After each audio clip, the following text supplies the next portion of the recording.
I think the other thing to point out there too, Ray, is around Pamol. Yes, because it's so common, right, to be like, oh yeah, you know, they've just got a mild fever, we're just going to pop them with some Pamol and then send them to the centre. Welcome to Fika's Focus. Voices leading change. Right, Morena, hey Lauren, how are you? I'm good, Ray, how are you? Good. So today we're actually talking about the illness, and we're coming to that time. Yeah, we've done it already, so it's just recapping kind of what we've already talked about. Yes, with a couple of changes. Yes. I think what's important to talk to, so in the last couple of years, post-lockdowns, COVID, keeping everyone away from each other, we personally, I don't know, probably you did in Auckland as well, but we noticed a massive spike in illness. Yeah. Like kind of like the immune systems can't cope anymore, right? And the gastros were just the gifts that kept giving. Yeah. It was actually quite a dreadful time. You know, the amount of our staff or our team that got sick repeatedly, like poor old Lane got sick about, I remember 6 or 7 gastro bugs. Yeah, similar for the children in the whānau actually. Yes, and so unfortunately, I don't know the how the pathology is of it, but it seems to just linger. There seems to be kids that just get it and get it and get it. From my knowledge, and this could be wrong, but from my knowledge, it's because before they are showing symptoms, they're contagious. And then there's a certain window after the last bout of vomiting or diarrhea or any of the symptoms, they're still contagious for that I think it's 24 to 48 hours, hence our stand down period, right?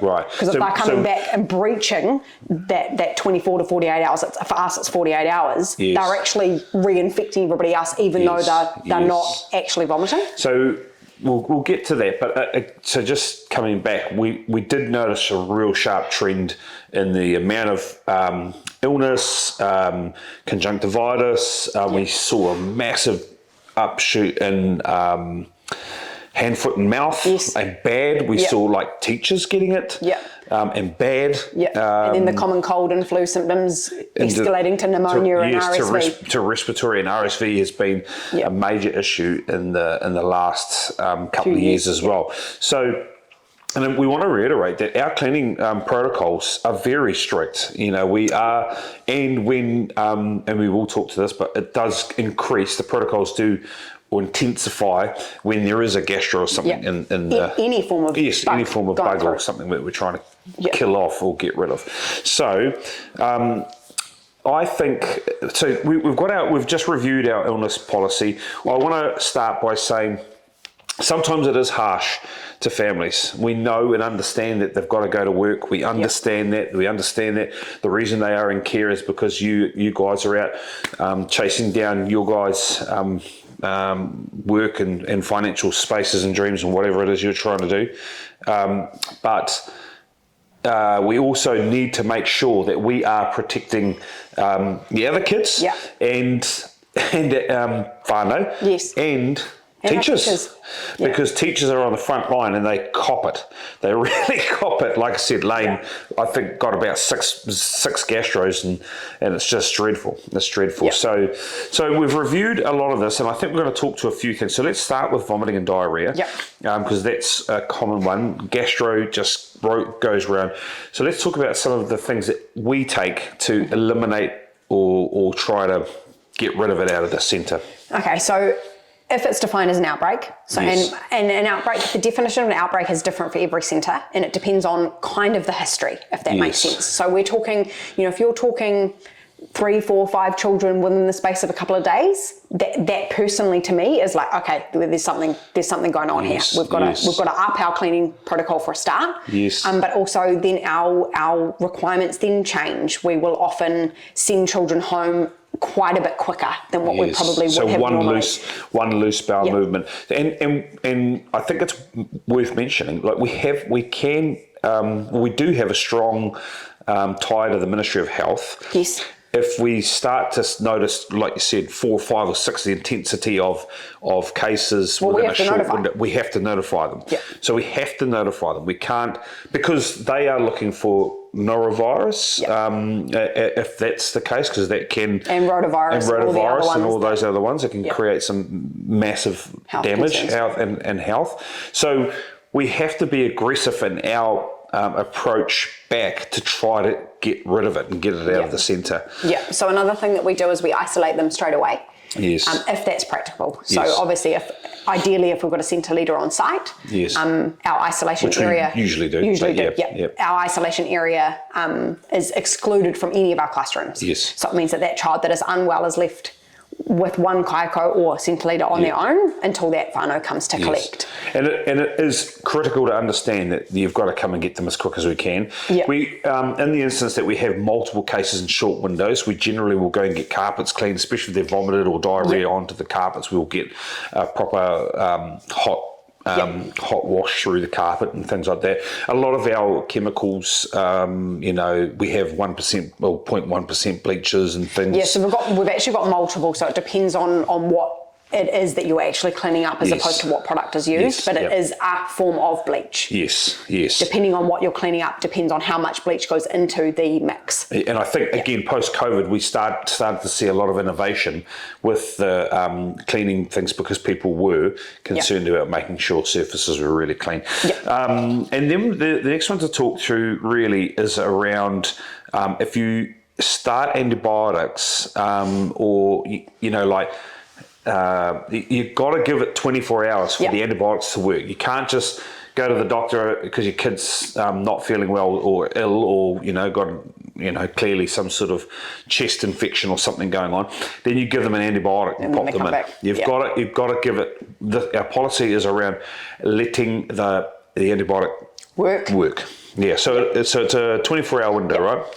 From first antibiotic. I think the other thing to point out there too, Ray, is around Pamol. Yes.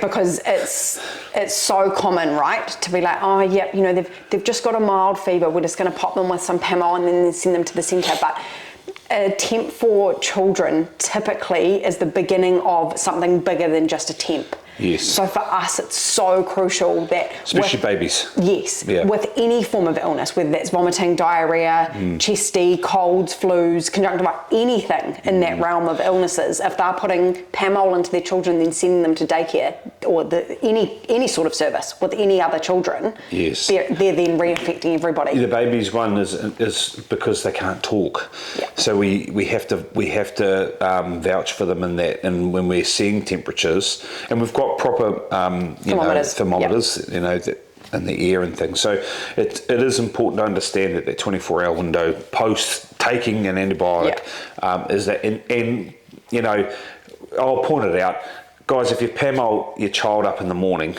it wears off, and they'll just go downhill. We see it all the time. Again, we know people need to get to work. We understand that. We want to work with you and things like that, but we also need to look after the other children that are not sick and creating havoc and trying to mitigate all that. The other one, which I think is really important, and it's really taken off. I know Tauranga Hospital, we're hammered with RSV. Yeah. That again has really respiratory. It's extremely dangerous. Yes, particularly for under twos. And it has. Yes, particularly for under twos, but I also know within primary schools around it was very bad. Yep. And we had a couple of parents that got it. Obviously pneumonia and bronchitis. Those sorts of things. So some of the things that we see is obviously chesty, heavy coughs. This has kind of escalated since lockdowns and COVIDs too, right? Like teachers and adults are hyper vigilant in terms of what symptoms are presenting for children. Yes. So in our policy, it does say it kind of defines, what is unwell, and there's multiple criteria in that, a runny nose, lethargic, not wanting to play, temps. And it defines the temps. What is a mild temp? What is a high fever? And what are our procedures around that? But I think it's really important for parents to know that if there's more than just a runny nose, they're probably unwell. If it's green, it's a home time because that shows infection. Yeah. And then for us, when you're seeing it real bright green, there's kids that have got. I'm pretty sure I was that kid when I was little where my nose was always running. But if it's green, it shows it's green and thick, they're not well. Yeah. They're not well. There's something going on in that space. But again, not to fearmonger, but the RSV, certainly the intensity has really picked up post lockdowns, post COVID, and that's something that we've certainly noticed. I also think it's really important to point out that we're not sitting here telling parents that we know their children better, but we're looking at the physical symptoms that they're presenting to us at the time. Yes. You know, does that make sense? Yes. So it's not like children are resilient, man. They will run and they'll play, and then all of a sudden they're spewing. Yes. Literally. Yeah. It can go. It can literally. So happen and often they'll play and interact with others, and they've had 3 loose bowel motions in the last hour. Yes. Do you know what I'm saying? So it's really important that we're not sitting here being like, no, we know your child better. It's just these are the symptoms that are presented to us, and we've got to act on the protection of the collective. Yes. So just talking to cleaning procedures. So we have, so the teams have full cleaning procedures of what they've got to do. We've got a soap toys, we've got bleach, and we've got, all those sorts of things.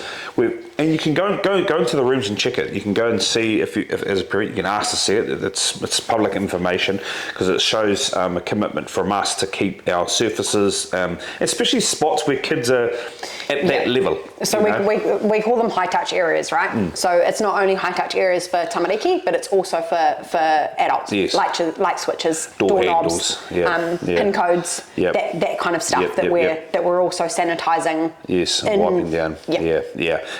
But it's important to know and understand that we do our best to really mitigate it. I know daycare cops it. That's where bugs and I remember my first year of teaching. You get sick. Oh man, I got real sick. So did I. I got really sick just because it's a whole big diverse group of people coming into one space, the likelihood of it happening. But keep in mind, yes, we are a meeting of peoples in our centres, but you probably go to supermarkets, you probably go to parks. Same, meeting of people, right? When was the last time you saw someone coming down and sanitising the park? Or you see someone walking around sanitising all the trolleys or things like that, and all the shelving at supermarkets. I'm going to stick up for us a wee bit here because it's not just daycare that you get bugs. And the second part to it is my children, Marla and Frankie, they never get sick, well, barely. Now, because they did when they were in because they did when they were little. Yep. So it builds their immune system for later. So they're real tough now in that space. So it's that they got used to that. Not saying that they got better because of childcare, but we've got to understand that we all go to different shared spaces. Like again, supermarkets, parks, all those sorts of things. Pools, that's a good one.